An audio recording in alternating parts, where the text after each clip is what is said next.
Welcome to Around the House Northwest, presented by PGE and Oregon Kind of Energy. Hey guys, welcome back to another episode of Around the House Northwest here on Fox 12 Plus. I'm Eric G.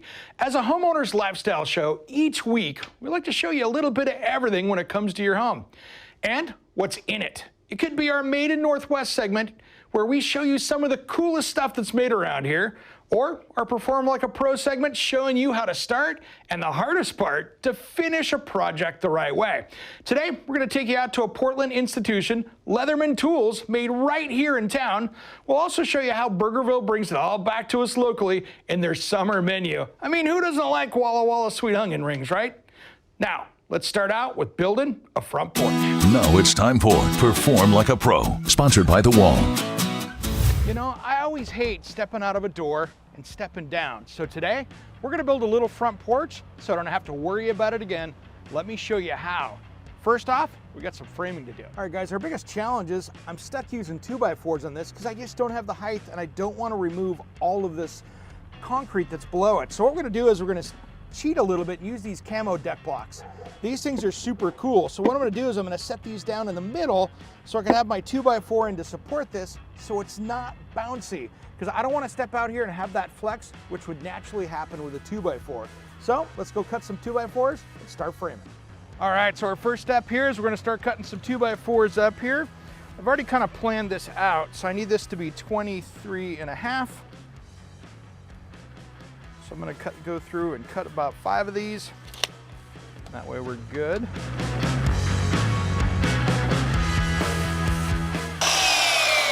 All right, guys. Next up, we're gonna assemble the frame so we can get it mocked up to make sure everything lays out exactly how we want to. All right, I'm gonna use screws to put this all together with, but let's get this laid out. We're not gonna slide in here just yet, but I wanna get this laid out correctly here so we have our frame built out in square. All right, there's 2 keys to this when you're putting this together. 1, you want to use a structural screw.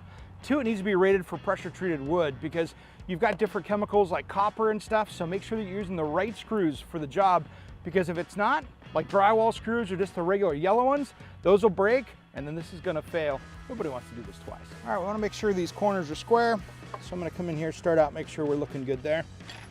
And then let's throw a couple screws in this and chase it around the outside so we're looking good.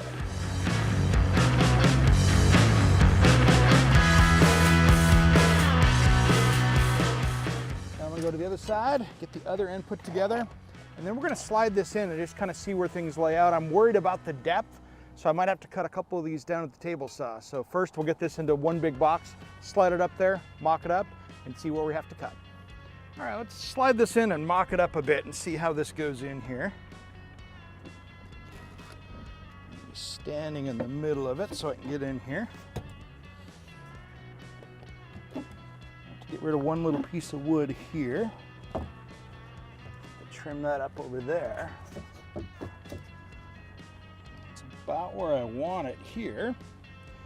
Now level is not right here. I want to have a little bit of a pitch, so if I get water in here, it drains off. If it's level, it's just gonna sit on it. In the wintertime, it's gonna be a little bit icy.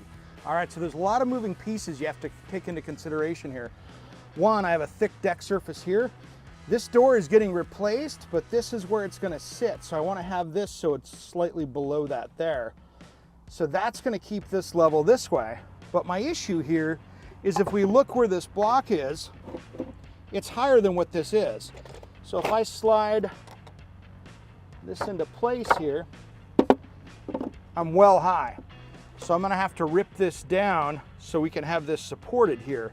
So I'm gonna have to take about a 1/2 inch out of that. So that way that's supported, takes any bounce out of it, and we've got something strong.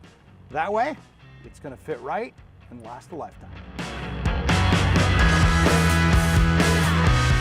So now that I've confirmed this is gonna fit, and I put the cut-ins down so the weather doesn't come through this. This is the best treated part of the wood, so I'm gonna keep that up. So now I'm gonna pull this out, put the last fasteners together, so that way I've got the best connection on the backside, and then we'll get this screwed to the building. That is money right there. I'm good with that, and I'm cool with that, the way the door is gonna go in. I can always put a piece of molding across the bottom of that. I say, let's fasten it to the house and keep moving. All right, now here's an important piece of any little porch or deck that you're building, and it's the fastener selection that you're using. Even though I use these to hold the wood together, I want to fasten it to the house, and this is the most important part because that's where the failures generally occur. So I'm going to use a much larger structural screw, and you can see the difference to these right here. These are going to do a much better job of holding it in, and that way we don't have to worry about any failures. Heck, I could be moving a fridge in or something heavy on this. I don't ever want it to move.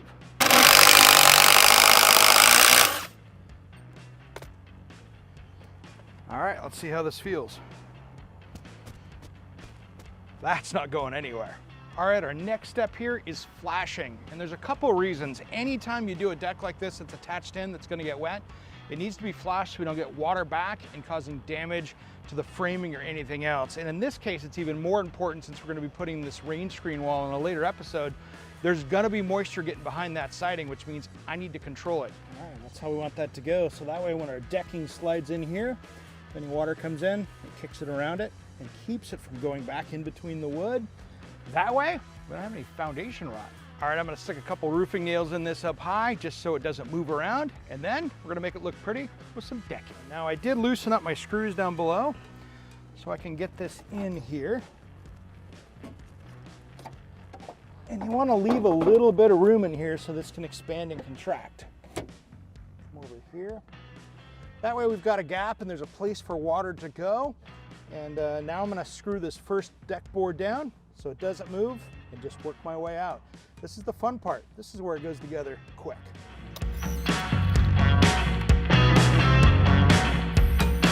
All right, our last piece here is our little fascia piece down here that's gonna hide all this. Now I wanna keep this a little bit off here because the last thing I wanna do is dam water. So I wanna have a little bit of a gap in there so any water behind it has a place to come out, and then we'll be looking good. Now the cool thing about this material is this is a fascia piece, so it's not that 1.25 inch thick of the deck boards, which means it's a little easier to work with and it doesn't take up as much space, especially for a trim board. Let me get this cut. We'll probably have to use a table saw to finish it off. Okay, so I know we have a consistent slope that is diving away, so we're gonna have a short side and a long side. So we gotta take 1 inch off of this because we're gonna go from about 4.5 to 5.5 inches, which we'll cut with a table saw.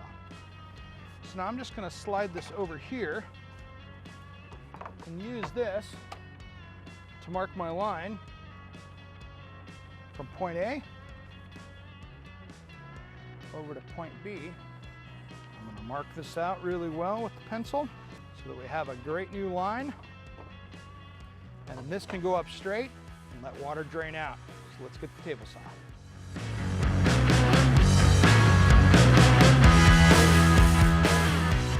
All right, let me get a couple screws in this. This one I'm using the tiny ones here. All right, it's really that simple. I know you can build this DIY porch. This is gonna be good for years to come.